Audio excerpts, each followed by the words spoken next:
Your two-dimensional model pieces will come in a plastic bag. First thing you should do is open the bag and dump them out and start organizing them.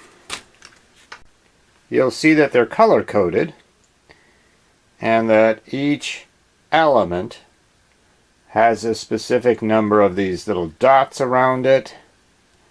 The oxygens, although they have different overall shapes, each oxygen has 6 dots surrounding the central square.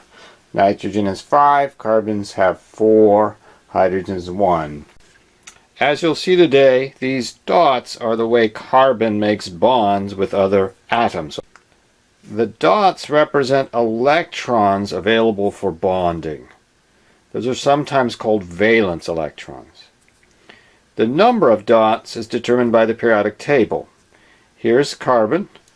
The Roman numeral above it is a 4. That means carbon atoms have 4 valence electrons, therefore 4 dots able to make bonds with other atoms. Here's an oxygen model. You can see oxygen, Roman numeral 6, 6 valence electrons, therefore 6 dots around the central square. Although you don't have a model for sulfur, it's the same column, so if you imagine this being S with a yellow color, it would also have 6 dots because it's in the same column as oxygen. These are the most common elements found in what are called organic molecules. And so we can make lots and lots of molecules with these elements. If you look carefully, you see some of the atoms have these diagonally notched corner pieces. You'll find there are 2 carbon atoms and 1 oxygen that have these diagonal notches. Just set those aside for today. Won't be using these.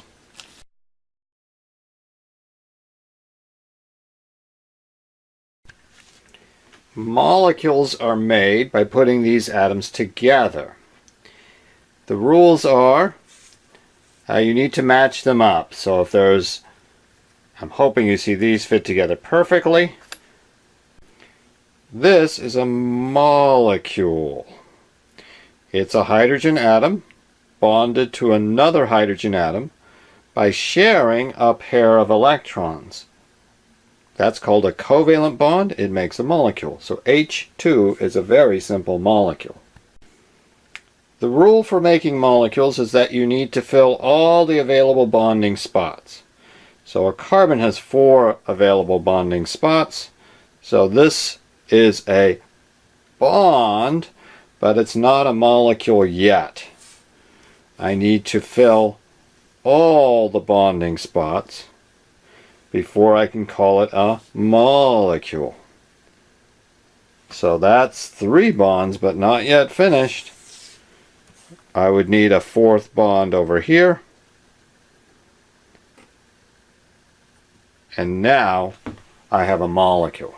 Carbon bonded to 1, 2, 3, 4 hydrogens is a molecule. There is no rule for which element can bond to another. As long as they have dots, they can bond. So you can make really big molecules just by saying, I'll just keep adding to it, keep adding to it, keep adding to it. And as long as you fill every spot, that's a big, complicated molecule.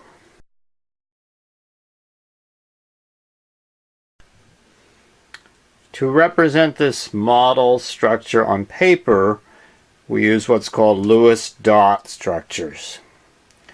So I'm hoping when you look at this carefully, you see 4 atoms, H, O, O, and H. And I'm hoping you see that in my example. That structure is faithfully reproduced with H, O, O, H, and dots are used to represent those electrons, so that there are 2 electrons between the H and the O. That's a bond. There are 2 electrons shared between the 2 oxygens. That's a different bond. There's 2 electrons here that are shared. That's a third bond. There are also these other electrons that belong to oxygen. They're not bonding electrons, but they're important. In my example, I'm using an X to represent an electron from the hydrogen and a plain dot to represent an electron from oxygen. That is not essential, but it does help you keep track of whose electrons are whose in the structure. The second kind of translation you'll do is a dot structure to a line structure. Here's the dots. There are only 3 bonds in this molecule, and the line structure will focus on those bonds. There's a bond between this hydrogen and this oxygen. I write that as a line. There's another bond between the oxygen and the oxygen. I write that as a line. There's a third bond between the oxygen and this hydrogen. I write that as a line. So this is a molecular structure that shows the 3 bonds clearly. It leaves out these other electrons that are not bonding. It focuses on only the bonds. So on your piece of paper, complete numbers 1 and 2 using the models and turning them into dot structures. Then try to draw the appropriate line structures. Don't try to do this last column yet.